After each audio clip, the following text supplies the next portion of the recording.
Amigos, amigas, estamos aqui iniciando mais um Francamente. E aquele programa gostoso que nós viemos aqui conversar sempre com pessoas especiais, pessoas que têm histórias inspiradoras, que é para você aproveitar cada detalhe. Hoje nós chegamos aqui num momento muito importante do Francamente. Faz muito tempo que nós estávamos esperando para trazer essa pessoa especial aqui para conversar com a gente, para compartilhar com a gente uma história especial. Então, já quero convidar vocês que estão em casa para compartilhar a live, se deliciar com cada momento dessa nossa conversa, esse nosso bate-papo, que traz muito da nossa região, do nosso Sudoeste, pois nós vamos conversar hoje com o embaixador do Sudoeste Paulista. Eu tenho a honra e a alegria de receber aqui no estúdio do Francamente nosso querido e amado deputado estadual Edson Giriboni. Seja muito bem-vindo. Muito obrigado, Fran. Aqui no Francamente é um prazer a gente poder estar ao lado de todos que estão acompanhando essa live, falar um pouquinho aí da nossa região, de Itaberá, da nossa história. E é um prazer muito grande poder estar ao seu lado aqui nesse momento. Muito obrigada. Nós vamos falar um pouquinho, porque a agenda do deputado é corrida, gente, mas ele é uma pessoa que tem uma história maravilhosa, um currículo impecável, né? Muita bagagem, muito conhecimento e muito trabalho para compartilhar com a gente. Deputado, vamos começar. Eu sou perguntadeira, viu, deputado? Tá Não se certo. assuste comigo. Deputado, eu já estive dando uma olhada aqui no seu currículo, mas eu gostaria que o senhor falasse resumidamente desse seu currículo para quem está assistindo francamente. Quem é o deputado Edson Giriboni? Onde nasceu? No que se formou? Como é que chegou até aqui? Então, eu nasci em Itapetininga, né? Minha infância toda foi em Itapetininga. Estudei na escola pública, no Instituto Peixoto Gomide, que é uma das escolas mais tradicionais de Itapetininga. Fiz engenharia civil na Escola Politécnica da USP e comecei minha carreira profissional como engenheiro da ferrovia. Eu sempre fui apaixonado por trens, por transporte. Fiz a carreira na ferrovia, acabei me tornando superintendente geral. E quando era engenheiro da ferrovia em Itapetininga, houve um movimento da classe ferroviária à época para a gente fortalecer a classe ferroviária, que não tinha representação política, a gente sabia da importância da ferrovia para o país, para o estado de São Paulo, e a gente achava que tinha que ter se olhado com mais prioridade. E aí fizemos um movimento que nasceu na classe ferroviária e acabei me tornando vice-prefeito de Itapetininga. Daí fui eleito 2 vezes vice-prefeito de Itapetininga. E aí a gente começou a sentir, na época que eu era superintendente da ferrovia, eu sentia muita a diferença entre as regiões mais desenvolvidas do estado de São Paulo em relação à nossa região, a região sudoeste, em relação ao Vale do Ribeira.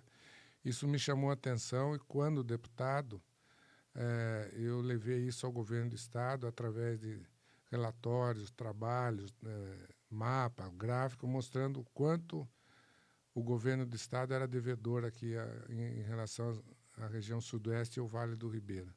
E aí começou um longo trabalho ao longo dos nossos mandatos como deputado estadual a favor da nossa região. Sempre trazendo recursos, muito investimentos, né? O senhor tem um legado, daqui a pouquinho a gente vai falar mais sobre isso, mas eu queria perguntar mais a nível de curiosidade, porque a gente ouve falar muito, e tem gente que defende muito a bandeira do resgate das nossas ferrovias, né? Porque o meio de transporte viário, que é o mais utilizado no Brasil hoje, que é através dos caminhões, né, pelo asfalto, ele tem um custo muito elevado, né? E há quem defenda que o Brasil, não só a nossa região, deveria investir mais no resgate das nossas ferrovias. Especialmente aqui na região sudoeste, falando agora, nós já tivemos ferrovias muito ativas, né? E há quem sonhe até, inclusive, uma ferrovia que passe aqui por Itapeva, Itararé, e leve até lá ao Porto Paranaguá ou ao Porto de Santos. Como que o senhor entende essa ideia, né, de que as ferrovias seriam uma alternativa viável economicamente para o desenvolvimento da nossa região sudoeste? Sem dúvida, Fran. Você tem cargas que são típicas do caminhão, e tem cargas que são típicas, tem o perfil do transporte ferroviário ou transporte hidroviário. Grandes volumes e a grandes distâncias têm um perfil adequado para ser transportado por ferrovia ou hidrovia. E muitas dessas cargas que poderiam estar na hidrovia ou na ferrovia estão no caminhão, encarecendo o custo Brasil.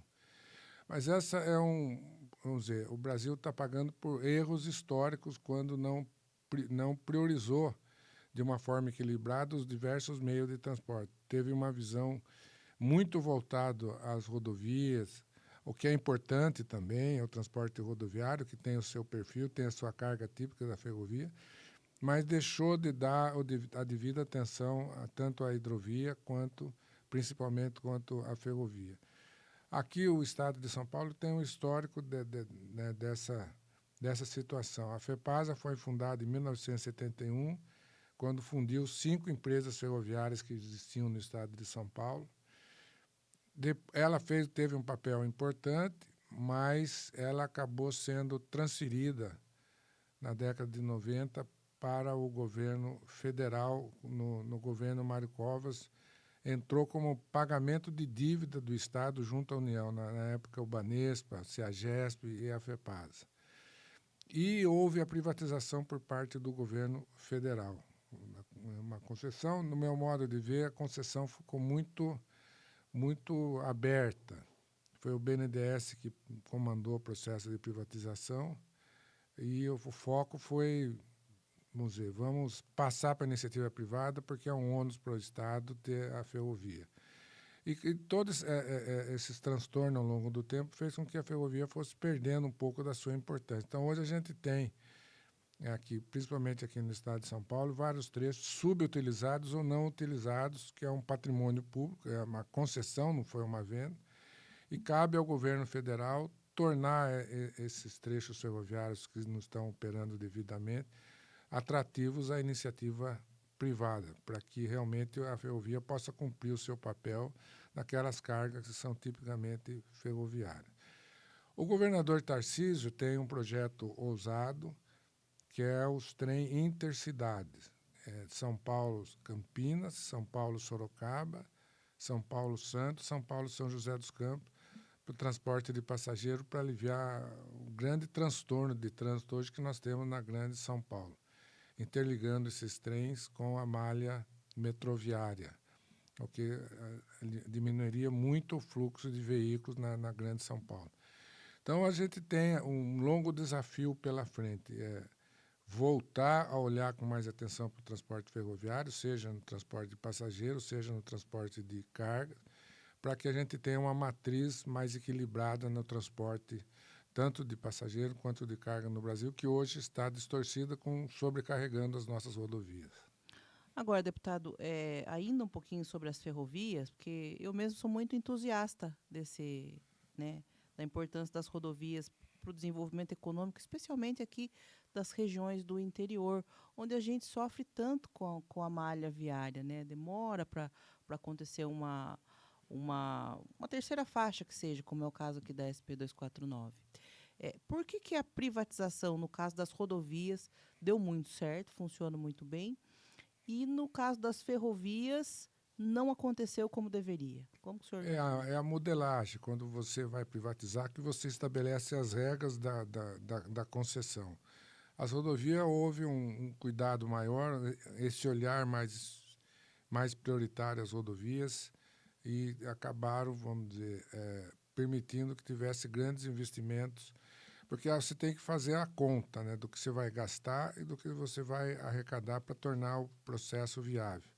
Na questão da ferrovia, ficou muito solto essas amarrações, deixaram de ter algumas obrigações. Quando você fez, ou se tem feito as concessões das rodovias, você deixa bem amarrado, vai ter que duplicar esse trecho, vai ter que fazer terceira faixa, vai ter que fazer o viaduto. Você faz uma planilha de responsabilidade que quem assume a concessão é obrigado a fazer. No transporte ferroviário, isso ficou muito aberto, deixou muito em aberto. Então, isso fez com que as concessões priorizassem um determinado trecho com maior retorno econômico em detrimento daqueles menos viáveis comercialmente em função das regras do edital da concessão. Agora, deputado, falando um pouco das nossas rodovias, né? Que eu acredito que é uma das cobranças que o senhor, enquanto deputado, mais recebe, né? De vereadores, prefeitos que vão lá bater a sua porta na Assembleia Legislativa e também da população, quando está tomando um cafezinho na padaria, encontra sempre um amigo caminhoneiro. E a gente pode citar aqui, por exemplo, o caso da SP-258. Nós tivemos agora recentemente, o senhor, inclusive, esteve lá no lançamento da obra, né, do Trevo de Buri, que é essencial para que a duplicação de Capão até Itararé possa acontecer de fato. Mas é uma luta sua, acredito que de mais de 30 anos, né, que o senhor levantou essa bandeira pela região, e nós tivemos aí sucessivos governadores, né? E eu falo isso com bastante clareza, porque tem gente que critica o governador isso, o governador. Eu acho que a dívida com a nossa região não é do governador, é do governo do estado de São Paulo, né? Nós tivemos aí, como eu já disse, vários governadores e essa duplicação não aconteceu. E agora, né, depois de muito trabalho, de muito engajamento da sua pessoa, nós estamos vendo isso acontecer, né? É uma longa luta. Eu me lembro quando vice-prefeito de Itapetininga, quando estava duplicando de Itapetininga a Capão Bonito, o governador Geraldo Alckmin foi Itapetininga, e eu lembro até hoje, saindo de um evento de casas populares lá, falei, governador, nós temos que trabalhar para completar essa duplicação de Capão Bonito até o Paraná, para fazer um grande corredor duplicado ligando o centro do Brasil ao sul do Brasil, sem passar pela região metropolitana de São Paulo, onde a gente tem todo esse caos do trânsito congestionado lá, que transtorno total que nós temos lá na chegada de São Paulo. Então, isso foi em 2002, 2003, mais de 20 anos. Então, foi uma busca permanente. Desde que eu fui eleito deputado, a gente sempre trabalhou nisso, nessa duplicação. No mandato passado, eu criei a Frente Parlamentar. Quem também ajudou, começou também a nos ajudar nesse trabalho na época, foi o doutor Ulisses, que foi deputado aqui de Itapeva, porque a região vai ser altamente beneficiada com essa duplicação, diminuindo acidentes, diminuindo o tempo de viagem, ajudando a trazer mais desenvolvimento, gerando mais emprego para a região. E, assim, teve várias ações. O governador, a gente tem que fazer justiça com quem começou também. O governador Alckmin autorizou a fazer a duplicação, o projeto executivo do entorno de Itapeva e de Itararé. Então, começou a se trabalhar nisso daí, no entorno urbano. O governador Dória e Rodrigo Garcia deu início a essas obras, que foram concluídas agora recentemente no governo Tarcísio. Completou a duplicação do entorno urbano de Itapeva e está completando de Itararé. E agora, a obra que era, a gente sempre, quando lançamos a Frente Parlamentar, a gente sempre priorizou essa questão do Trevo de Buri, porque ali era um ponto de muitos acidentes, muitas mortes. Quem utiliza a rodovia sabe que era ali um cruzamento em curva e em aclive, com pouca visibilidade, tanto é que já teve muitas mortes naquele local. Então, foi priorizado o projeto executivo, porque para você fazer uma obra não contratual, conforme está... Porque ali só seria viável a duplicação se atingisse 5 mil veículos por dia, e esse número não se atinge hoje. Então, foi feito um aditivo contratual para antecipar essas duplicações. Então, tem que fazer projeto executivo, tem que ter custo, tem questão jurídica, questão administrativa, para fazer um termo aditivo que permita que a concessionária faça a obra e seja ressarcida, no caso, no modelo que se tem adotado no estado de São Paulo, o pagamento é a prorrogação do prazo da concessão. Então, para você chegar no ponto de fazer a obra, você tem que voltar aí, muitas vezes, alguns anos atrás, para iniciar lá atrás o processo, para poder chegar a esse ponto de estar tudo superado, todas as barreiras. Então, são etapas que estão sendo vencidas, né? Duplicou o entorno urbano de Itapeva, o entorno urbano de Itararé, agora o Trevo de Buri, enquanto se conclui o projeto executivo do restante do trecho de Capão Bonito até Itararé. Então, nós estamos avançando, né, e a gente fica contente porque eu diria assim, não é uma conquista de uma pessoa, é uma conquista de várias pessoas, principalmente conquista da região. Os prefeitos da região sempre cobraram, os vereadores sempre cobraram essa obra, deputados sempre tiveram participação, governadores que passaram, cada um ao seu tempo também ajudou a dar um passo importante, avançando, autorizando. E agora a gente começa, para a população, tudo isso muitas vezes não tem, parece que não tem importância. A população quer ver a obra no campo, quer ver as coisas acontecendo, né? Como dar mais um passo agora com esse trevo de Buri, que era uma obra importante. E até existe uma projeção do governo do estado, quando o governador Tarcísio esteve em Itapeva, ele deu para nós, né, um cronograma, tem cumprido, porque esse trevo já estava no cronograma do governo, e a previsão é de que até 2029, para estourar 2030, a gente tenha a duplicação Total. total. Até Itararé. Agora o primeiro passo é Capão Bonito até Buri, Buri Itapeva, Itapeva Itararé. Então tem esse cronograma. Mas eu costumo brincar, engravidou. Quando Está engravida, você gestando. tem um período para nascer, né? Está gestando. Vai tá encaminhado. Deputado, e o que representa essa duplicação para a região sudoeste, né? A gente fala desenvolvimento. Se não chegar o acesso, não chega o desenvolvimento.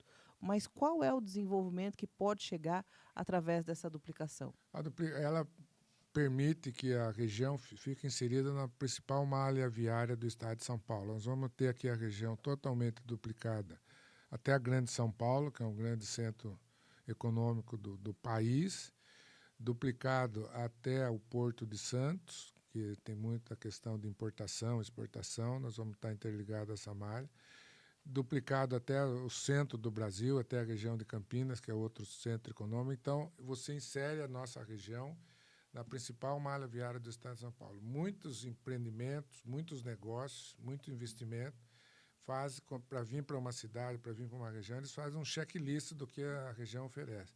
E uma das condições importantes para você ser mais atrativo é você ter uma boa malha viária, como nós vamos passar a ter com estradas duplicadas ligadas aos principais centros econômicos do país. Né? E estamos com muita expectativa nisso. Agora, a gente fala da duplicação, que eu acredito que é a mãe de todas as rodovias que nós precisamos fazer acontecer aqui na nossa região.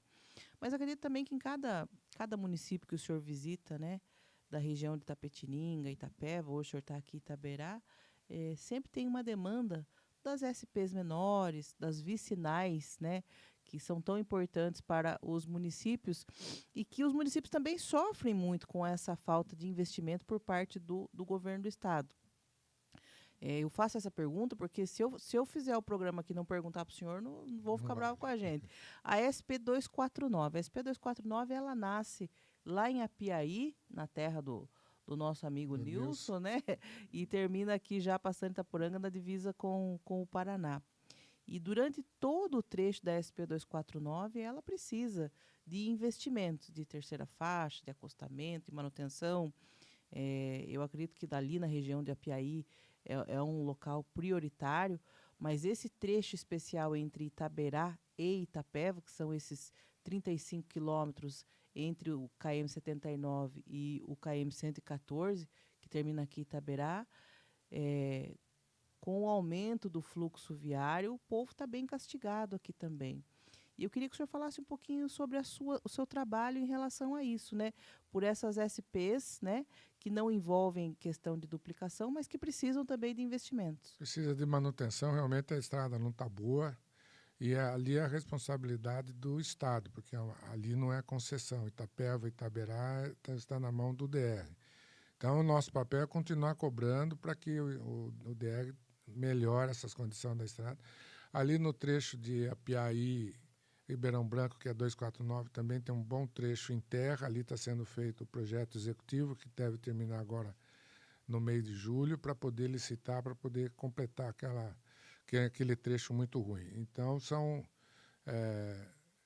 avanços que a gente vai ter na 249, e o próximo passo realmente é cuidar melhor aqui de Itapeva e Itaberá.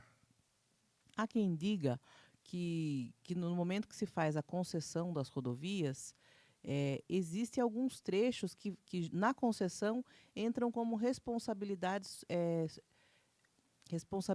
solidária da concessionária.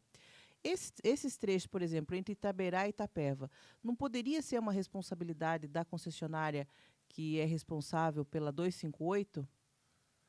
Poderia, é que lá atrás, a 258, foi feita a concessão no governo Mário Covas. E não foi incluído, só foi incluído a 258. Os anexos não foram incluídos, como tem outras rodovias que também acesso a 258. Então, tudo depende do momento da modelagem. E para que torne viável uma concessão, você tem o limite de investimento em função dos limites de receita. Se você passa muita responsabilidade para a concessionária, para tornar viável, você tem que ter umas tarifas de pedágio mais altas. E lá atrás, quando o Mário Covas fez, que é o caso do lote 20, que pega 258, a taxa de retorno era um período de inflação alta, então a taxa de retorno era muito alta e teve muitos investimentos, como o caso, por exemplo, da duplicação de Itapetininga-Capão Bonito, que foi feito pela concessionária. Nesse lote, a duplicação de Itapetininga, Araçoiaba da Serra também foi feito nesse lote.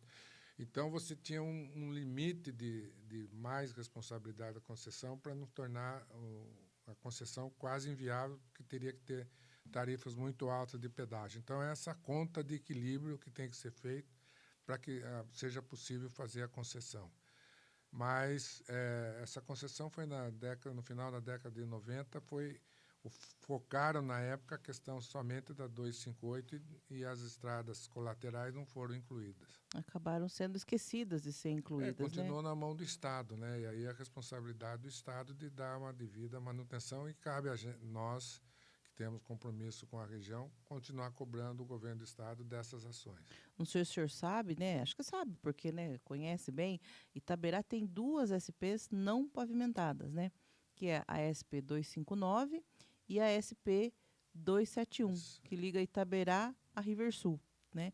E é uma luta antiga, né, também do município pela pavimentação dessas estradas. A briga é permanente, sempre cobrando o governo do Estado dessas ações que estão na mão do Estado, né? Então, é continuar cobrando. Importante para a região, quanto melhor você tiver a malha viária, mais desenvolvimento você pode trazer aqui para a região. Que são SPs, deputado, que elas cortam bairros rurais muito importantes. Itaberá tem uma característica que são os assentamentos, né? Nós temos aqui 9 assentamentos, 6 agrovilas. E essa SP259, ela passa por essas agrovilas e é o caminho que eles têm para fazer o escoamento. Hoje, a gente sai por semana de Itaberá com mais de 10 toneladas de alimento para o Ceasa, passando pela SP259, que é uma SP não pavimentada. E a manutenção feita pelo DR. E mesmo assim deixa bastante a desejar, né? O povo reclama, principalmente agora que nós estamos tendo um inverno mais úmido, né? mais chuvoso, o pessoal tem reclamado bastante. Então fica aqui o nosso pedido também, não que o senhor já não esteja lutando por isso, mas que, né, reforce essa pauta junto ao governo para a gente trabalhar essas 2 rodovias também. Sem dúvida. Esse é o nosso 259 papel, é levar as demandas importantes aqui da região ao governo do Estado. Aquilo que é a responsabilidade do governo do Estado. Agora, deputado, 5 mandatos de deputado. Não é para qualquer um, né? E acredito que ao longo desses mandatos, né, muitas coisas aconteceram. E teve também mudanças no cenário político. Nós estamos aí às vésperas de mais uma eleição, né? Nesse ano nós vamos escolher novamente nossos representantes. E eu queria que o senhor falasse um pouquinho, se o senhor, ao longo desses anos, percebe que essa é uma eleição atípica em relação às outras, devido ao cenário, essa polarização do Brasil. Cada eleição tem o seu momento, tem as suas histórias, né, as suas situações. A gente vive um momento de muita turbulência, né? Principalmente lá em Brasília, um momento complicado perante a população brasileira, pelas denúncias, escândalos que atingem todo mundo. Então, isso fica muito ruim. E a gente não pode fazer com que a população brasileira perca a esperança de ter um Brasil melhor. O momento de uma eleição como a que nós estamos aproximando da eleição presidencial é um momento de reflexão, das pessoas se informarem, tomar cuidado com o voto, porque muitas vezes, mas a pessoa não age corretamente, a pessoa não trabalha, a pessoa não faz, a pessoa apronta. Mas ninguém ocupa um cargo público se não for através de um processo eletivo. Quem coloca, seja um deputado, seja um prefeito, seja um vereador, um governador, um presidente da República, é através do voto da população. Então, o que eu sempre recomendo quem me acompanha? Peça para as pessoas se informarem, tomarem cuidado com o voto, votar em quem eles possam confiar, porque o voto, na verdade, é uma procuração que a gente passa para quem recebe o voto. Então, você não vai passar procuração para qualquer um, para qualquer pessoa que você não confie, que você não tenha certeza que vai estar defendendo os seus interesses. Então, a eleição é um momento de reflexão, né? Então, nós vamos estar votando para o dirigente do país nos próximos 4 anos, para o dirigente do Estado nos próximos 4 anos, para deputados que representem a região nos próximos 4 anos, senadores. Então, é um momento de tomar cuidado e fazer com que o voto de cada cidadão possa contribuir para o país, possa contribuir para o Estado de São Paulo, possa contribuir para o Brasil. Tomar cuidado com muitas fake news, né? Ser mais cuidadoso nas informações, procurar se informar corretamente para poder tomar uma decisão consciente e responsável pensando no país.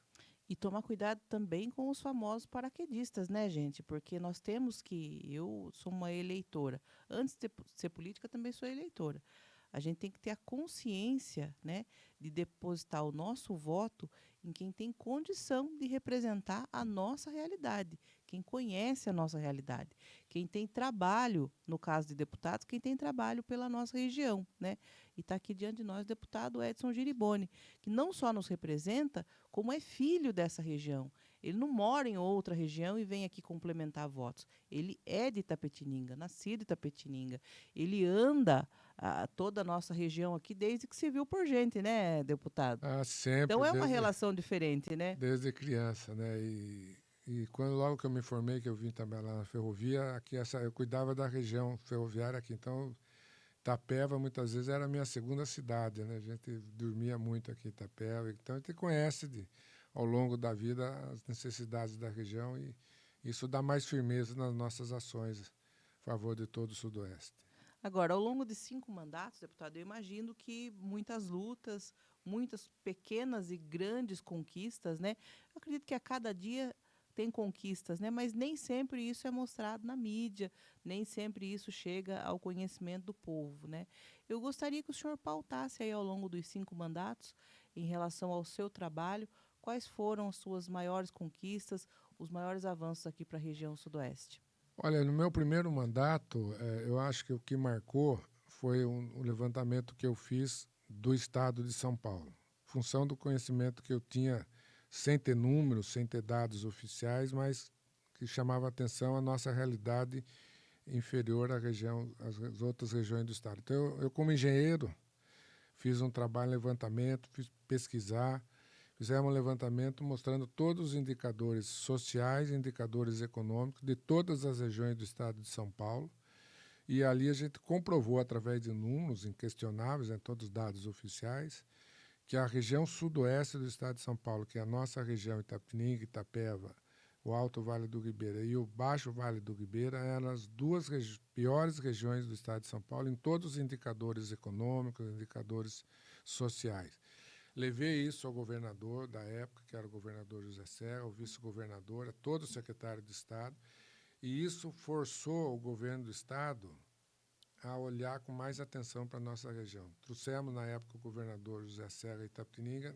Naquela época, ele acionou todas as secretarias de Estado e falou, olhe, cada secretaria vê o que pode fazer para ajudar essas duas regiões. Veio, na época, liberando um pacote de investimento de mais de 300 milhões de reais naquela época. Então, isso daí tem me ajudado nos argumentos para ajudar a região. Me lembro quando o governador anunciou que fariam alguns exames ambulatórios médicos de especialidade no estado de São Paulo, todas as regiões queriam ter seu exame. Eu falei, a nossa não pode ficar para trás. Então, esse trabalho ajudou a convencer o governo do estado a fazer 2 ambulatórios médicos, um em Itapetininga e outro aqui em Itapeva. Então, eu acho que marcou bastante, porque eu me lembro até um dos secretários que eu levei, o secretário da Fazenda, o Mauro Ricardo, ele falou, Giribone, você tirou uma fotografia muito dura da sua região. Falei, agora a responsabilidade deste governo é fazer com que a fotografia no final do governo seja melhor do que a gente está no começo de governo. Então, o que marcou muito foi essa questão. Inclusive, agora, quando o governador Tarcísio, tive com o governador Tarcísio tomando um café com ele também ano passado, eu levei esse estudo mostrando. Falei, governador, a gente está melhorando. Avançou bastante, mas temos que continuar com um olhar especial para essas 2 regiões do estado de São Paulo. Então, isso acho que foi um diferencial nas nossas reivindicações, né? Muitas ações a favor da região. Um outro projeto também que me dá uma satisfação muito grande foi ampliar a licença maternidade de todo o funcionalismo público do estado de 4 para 6 meses. Em função dos benefícios, também fui na Sociedade Brasileira de Pediatria, eles me subsidiaram com todos os estudos médicos, científicos, mostrando o benefício da amamentação até 6 meses para a criança, diminuição de doenças, internações hospitalares, bem-estar da mãe, desenvolvimento do cérebro da criança. Apresentei um projeto de lei, consegui aprovar na Assembleia e consegui fazer com que o governo do estado sancionasse e virasse lei. Hoje é lei no estado de São Paulo, todo o funcionalismo tem 6 meses de licença maternidade. E um outro projeto que não foi meu, mas foi baseado num estudo que eu fiz, foi o ICMS ambiental. O que eu constatei nesses levantamentos que eu fiz?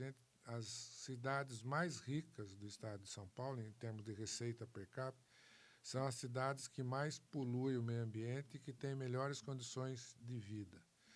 As cidades mais pobres do estado de São Paulo, com pior qualidade de vida, são as que têm maiores reservas ambientais. Só que o ICMS concentra nas cidades mais industrializadas. Então, eu fiz um levantamento mostrando toda essa realidade dos 645 municípios do estado, os municípios mais ricos, mais pobres, e dando um peso maior na agenda ambiental que o município cumpre para reter um pouco mais do ICMS, tirando um pouco dos municípios mais ricos, que poluem e vivem melhor, passando para os municípios que ajudam a combater a poluição, mais pobres, com pior qualidade de vida. Levei isso ao governo do estado, eles adotaram o conceito, e aí foi uma iniciativa, daí veio para ser aprovado, porque eu me lembro quando eu apresentei o projeto, discutia com alguns deputados, por exemplo, de Campinas, falava, mas Campinas vai perder um pouquinho de recurso, lá Cubatão vai perder um pouquinho de recurso, o que é uma coisa justa, vai perder, não, vai passar um pouco para Barra do Chapéu, para Itaberá, para Itapeva, aqui para as regiões que têm essa agenda ambiental, tem essa contribuição ambiental. Aí, como projeto de iniciativa do governador, foi mais fácil ser aprovado na Assembleia, então a gente tem hoje os municípios que fazem uma agenda ambiental têm uma parcela maior no ICMS que é repassado pelo governo do estado. Então, são ações estruturantes, ações que mexem com a vida das pessoas e faz mais justiça dentro do estado de São Paulo. Esse é o papel do legislativo, buscar legislações que melhorem a vida do nosso estado.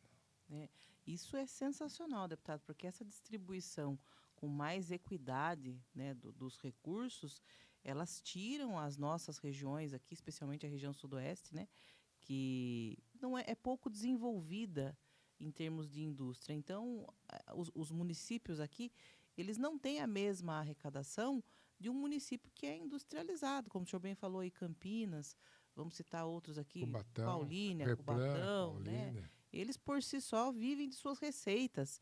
Agora, os nossos municípios aqui, não. Eles vivem, em sua grande maioria, dos repasses do governo, né? Daquilo que nos retorna, especialmente através do FPM, né? Que todo município aqui do interior pequeno... FPM e ICMS, que é o repassado. São os repasses maiores, né? Então, é muito louvável essa iniciativa do do ICMS ambiental, e muito louvável que tenha sido o seu estudo que tenha proporcionado essa melhor distribuição do ICMS. Eu provoquei o assunto, eu levei ao governo, É, falei, olha, se não tiver quem coloque o dedo na ferida, não você não acontece. começa a caminhar. Então, parabéns. E nós falamos de conquistas. Olhando agora para o horizonte futuro, como que o senhor avalia os desafios da região sudoeste? O que é prioritário para agora? Olha, a prioridade é você trazer mais desenvolvimento. Quando a gente fala em desenvolvimento, a gente fala em mais geração de emprego, fala em mais qualidade de vida, fala numa estrutura hospitalar mais estruturada para atender com melhor a grande maioria da população que depende do SUS, ajudar a trazer a indústria. Você tornando as cidades mais qualificadas, elas passam a ser mais atrativas à iniciativa privada. Porque quem gera desenvolvimento, quem gera emprego, quem movimenta a economia é o setor privado, seja nas indústrias, seja na agricultura, no agronegócio. Cabe ao poder público criar condições para que a iniciativa privada possa investir com segurança, com viabilidade econômica. E aí passa por boas gestões dos municípios, cada município fazer a sua lição de casa bem feita, deixar a cidade bem preparada. Algumas ações que são responsabilidade do governo do Estado, a gente cobrar do governo do Estado, como, por exemplo, a duplicação da 258, não é uma obra a ser feita direto pelo Estado, mas é através do Estado que nós vamos ter essa duplicação. A ampliação lá do hospital de Capão Bonito, que está em obra, lá vai ter um centro de hemodiálise que vai ajudar também aqui a região. Uma obra importante que está sendo feita é o Hospital Regional Novo em Itapetininga, que vai ajudar a atender a região. Então, é você melhorar aquelas áreas que o Estado tem responsabilidade, fazendo com que a iniciativa privada olhe com mais atenção aqui para a nossa região. Acho que esse é o grande desafio que nós teremos pela frente. E superaremos, com certeza. Vamos avançar. Entre as suas conquistas, né, nós temos os AMEs. O AME de Itapeva e o AME de Itapetininga. Nós que moramos aqui, que somos usuários do AME, né, sabemos da importância deles na saúde da população do Sudoeste. Mas eu acredito que a saúde ainda é o nosso ponto mais sensível, né? Os nossos pacientes, eles viajam muito para acessar o tratamento nos hospitais de referência, especialmente em relação à oncologia, onde, no caso específico aqui de Itaberá, ainda se vai muito para Jaú, Barretos, né? Mas também em outras áreas. Nós temos aí um gargalo de ortopedia no estado que está bastante represado em relação à média e alta complexidade.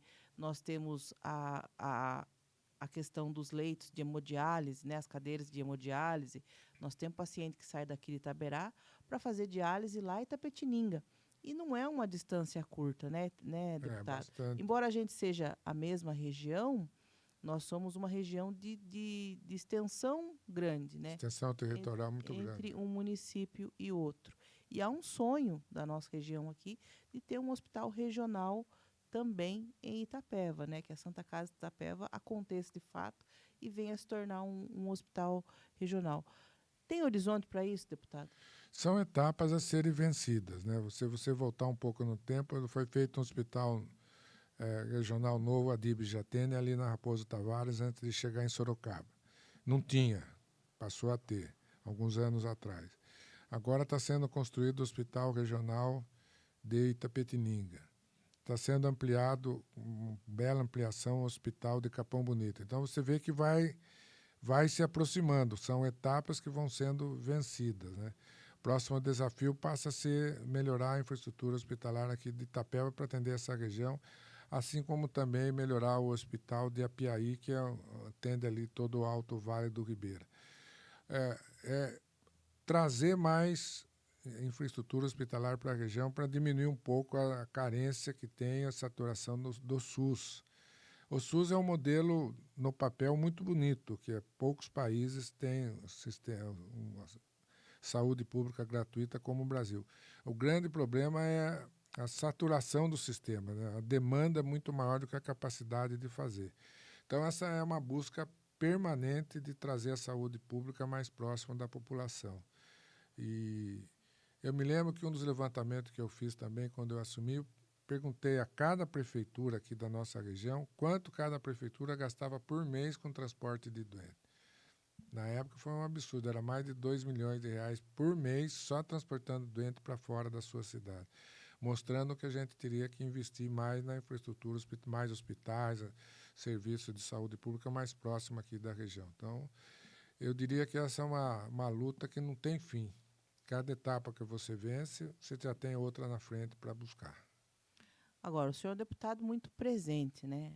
Está sempre com a gente em Itaberá, Itapeva, desce bastante lá para o Vale do Ribeira, que a gente tem os companheiros de lá também, e sabe que o senhor está sempre por lá. Se fosse para fazer hoje, né, essa fotografia que o senhor fez lá atrás, refazê-la hoje, qual região entre essas micro-regiões que compõem a região de Itapetininga, Itapeva aqui, o senhor acha que está precisando de mais atenção?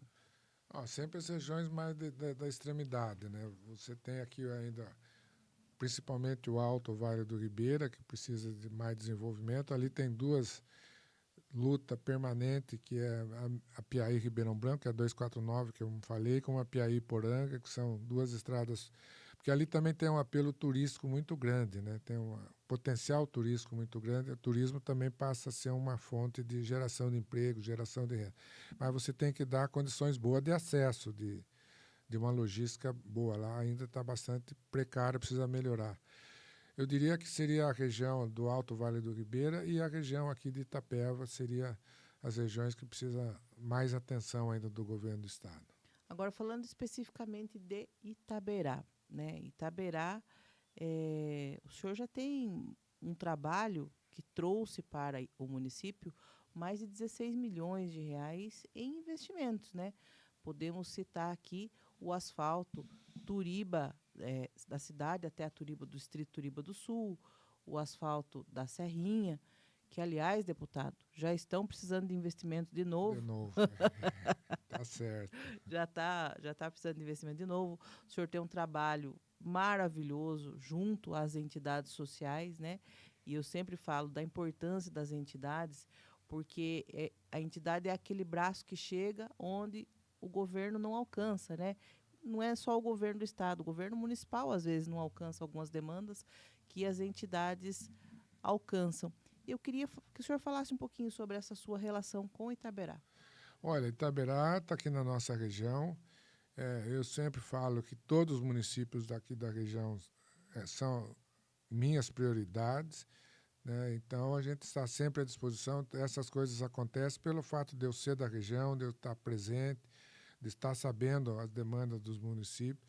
Essa prospecção que eu faço concentrada aqui na região sudoeste e no Alto Vale do Ribeira. Não dá para dar a mesma atenção para todas as outras regiões do estado. São 645 municípios que nós temos no estado de São Paulo. É humanamente impossível um deputado querer cuidar do estado como um todo. Então, a minha prioridade é a nossa região. Então, isso permite que a gente tenha essas conquistas, as ações, porque tudo que a gente consegue no governo do estado, a gente traz aqui para a nossa região.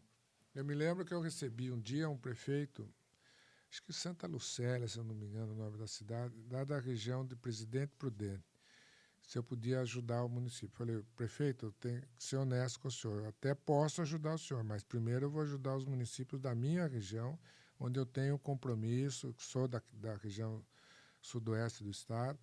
Então, eu aconselho o senhor procurar os deputados ali de Presidente Prudente, que estão mais próximos do senhor, e talvez para eles o senhor seja prioridade, que para mim o senhor não é prioridade, que a prioridade é a minha região. Então, a gente tem que ser muito honesto com as pessoas, e a gente sabe da importância da região, da dependência de ações do governo do estado, como a gente já citou várias ações que dependem do governo do estado. Então, a região tem que ter um deputado compromissado com a região, como é o caso nosso aqui com Itaberá. Deputado, agora já partindo para os finalmente aqui, no Francamente, a gente tem aquela brincadeirinha, eu falo uma palavra, o senhor fala o que essa palavra representa na sua vida. Tá ok. Podemos? Vamos lá. Vamos lá. Palmeiras. Campeão mundial. Otimista, deputado. Política. Fazer o bem às pessoas. Região Sudoeste. Futuro promissor pela frente. Esperança. Nunca perder. É isso, gente. Essa foi a nossa entrevista aqui com o deputado estadual Edson Giriboni. Deputado, deixo os microfones do Francamente aberto para o senhor fazer aquela mensagem final aqui para Itaberá e para todos os municípios que estão ao nosso entorno. Muito obrigado, Fran, pela oportunidade, pela honra de participar aqui do seu podcast. Francamente, né, muito bonito, muito gostoso, falando um pouco de Itaberá, da nossa região, e reafirmar o nosso compromisso, Fran, de continuar sendo aqui um soldado de Itaberá e de toda a região, que a gente possa honrar sempre a confiança das pessoas que acreditam no nosso trabalho. Se eu estou como deputado, é porque eu recebi a confiança daqui da região e que eu possa sempre honrar esses compromissos trabalhando corretamente. Deputado, agradeço muito a sua presença aqui no nosso estúdio do Francamente.